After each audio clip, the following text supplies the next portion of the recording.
ആരോഗ്യവകുപ്പ് മന്ത്രിയുടെ ഓഫീസിന്റെ പേരിൽ നടത്തിയ നിയമന തട്ടിപ്പ് കേസ് 125 ദിവസം പിന്നിടുമ്പോൾ നിശ്ചലമായി പോലീസ് അന്വേഷണം എന്നുള്ളതാണ്. പൊതുതെരഞ്ഞെടുപ്പിന്റെ പശ്ചാത്തലത്തിൽ അന്വേഷണ ചുമതലയുള്ള ഉദ്യോഗസ്ഥരെ സ്ഥലം മാറ്റിയതോടെ കേസ് അന്വേഷണം അനിശ്ചിതത്വത്തിലായി. പോലീസ് അനാസ്ഥ മൂലം കുറ്റപത്രം സമർപ്പിക്കാത്തതിനാൽ വിചാരണയും തുടങ്ങാനായിട്ടില്ല.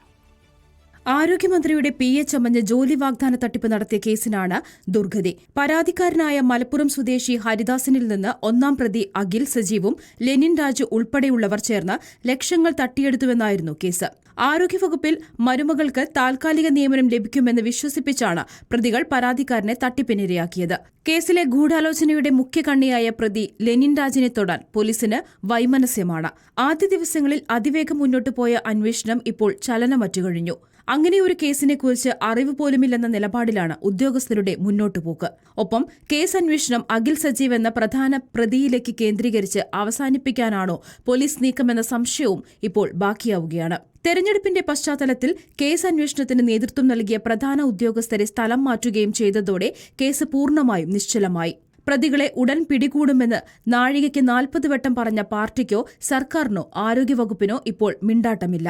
ആരോഗ്യമന്ത്രിയുടെ സ്റ്റാഫ് അംഗം നൽകിയ പരാതിയായിട്ട് പോലും പോലീസ് കേസ് കുപ്പത്തൊട്ടിയിൽ എറിഞ്ഞ നിലയിലാണ്. കുറ്റവാളികളെ നിയമത്തിന് മുന്നിൽ കൊണ്ടുവരുമെന്ന് പറഞ്ഞവരും ഇപ്പോൾ ഉറക്കം നടിക്കുകയാണ്. റിപ്പോർട്ടർ, തിരുവനന്തപുരം. ഇനി നമ്മൾ പുറത്തു കൊണ്ടുവന്നൊരു വാർത്തയുടെ തുടർച്ചയുണ്ട്. അതെ, നിയമന തട്ടിപ്പ് കേസിലെ രണ്ടാം പ്രതി ലെനിൻ രാജിന്റെ മുൻകൂർ ജാമ്യാപേക്ഷ ഇപ്പോൾ ഹൈക്കോടതി തള്ളിയിരിക്കുന്നു. കേസന്വേഷണം 4 മാസം പിന്നിടുമ്പോഴും പ്രധാന പ്രതിയായ ലെനിൻ രാജിനെ പിടികൂടാൻ പോലീസിന് ഇനിയും കഴിഞ്ഞിട്ടില്ല. കേസിൽ ഗൂഢാലോചന നടന്നുവെന്ന് ആവർത്തിക്കപ്പെടുമ്പോഴും തട്ടിപ്പിന് നേതൃത്വം നൽകിയ ലെനിൻ രാജിനെ പിടികൂടാനാകാത്തത് പോലീസിന് വലിയ നാണക്കേടാവുകയാണ്. അഷ്കർ അലിയാണ് വിവരങ്ങളുമായുള്ളത്. അഷ്കർ, ലെനിൻ ഇവിടെയൊക്കെ തന്നെയുണ്ട്, പക്ഷെ പിടികൂടുന്നില്ല. അത് പിടികൂടാൻ ടെലിവിഷനിൽ വന്നല്ലോ. അതെ, പിടികൂടാൻ പറ്റാത്തതാണോ അതോ പിടികൂടണ്ട എന്ന് വിചാരിച്ചിട്ടാണോ?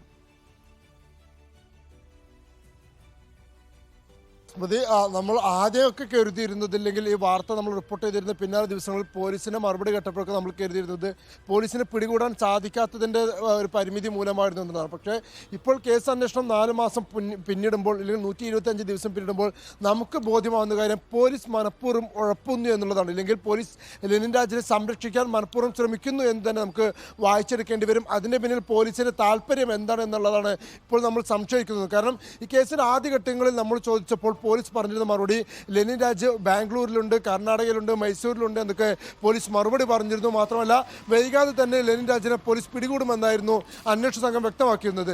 പിന്നീട് ഒരു ഘട്ടം എത്തിയപ്പോൾ ലെനിൻ രാജ് കീഴ്ക്കോടതികൾ ജാമ്യാപേക്ഷ നൽകിയിട്ടുണ്ട്, അതിൽ തീരുമാനം വരട്ടെ എന്ന് പറഞ്ഞു. പിന്നീട് ഹൈക്കോടതിയിൽ മുൻകൂർ ജാമ്യാപേക്ഷ നൽകിയിട്ടുണ്ട്, അതിൽ തീരുമാനം വരട്ടെ എന്ന് പറഞ്ഞു. പക്ഷേ ഇപ്പോൾ 2 തവണയായി ഹൈക്കോടതിയിൽ നിന്നും ഇപ്പോൾ ലെനിൻ രാജിൻ്റെ ജാമ്യാപേക്ഷ തള്ളിയിരിക്കുന്നു.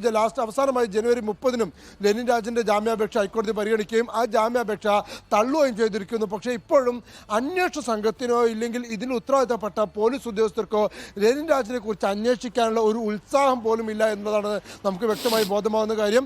കാരണം കേസിലെ 1, 3, 4, 5 പ്രതികളെയൊക്കെ പോലീസ് അറസ്റ്റ് ചെയ്യുകയും പിന്നീട് കോടതി മുഖാന്തരം കുറ്റപത്രം സമർപ്പിക്കാത്തതിനാൽ ആ പ്രതികളൊക്കെ ജാമ്യത്തിൽ പോകുന്ന സാഹചര്യം കൂടി ഉണ്ടായിരിക്കുന്നു. പക്ഷേ എന്നിട്ട് പോലും രണ്ടാം പ്രതിയായിട്ടുള്ള ലെനിൻ രാജിനെ കൃത്യമായി പാർട്ടി ബന്ധമുണ്ടെന്ന് ലെനിൻ രാജ് തന്നെ മാധ്യമങ്ങൾ വന്ന് വിളിച്ചു പറയുകയും അത് വലിയ വിവാദങ്ങൾക്ക് വഴിവെക്കുകയൊക്കെ ചെയ്തിരുന്നു.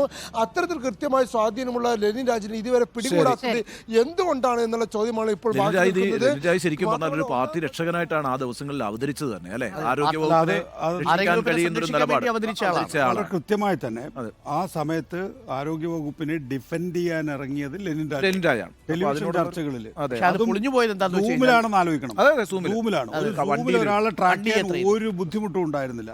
അന്ന് പോയി പിടിച്ചില്ല എന്ന് മാത്രമല്ല, ഇപ്പോൾ ഇത്രയും മാസങ്ങൾ കഴിഞ്ഞ് പിടിക്കാതിരിക്കുമ്പോൾ താല്പര്യമായിട്ടാണ് അത്. നന്ദി സൂചകമാണ്. ഉദ്ദിഷ്ട കാര്യത്തിന് ഉപകാരസ്മരണം. ലെനിൻ രാജ് വന്ന് അടിച്ചതല്ല, സെൽഫ് ഗോളായി ഒടുവിൽ ഒളിവിൽ പോവേണ്ടി വരുന്ന അവസ്ഥയുണ്ട്.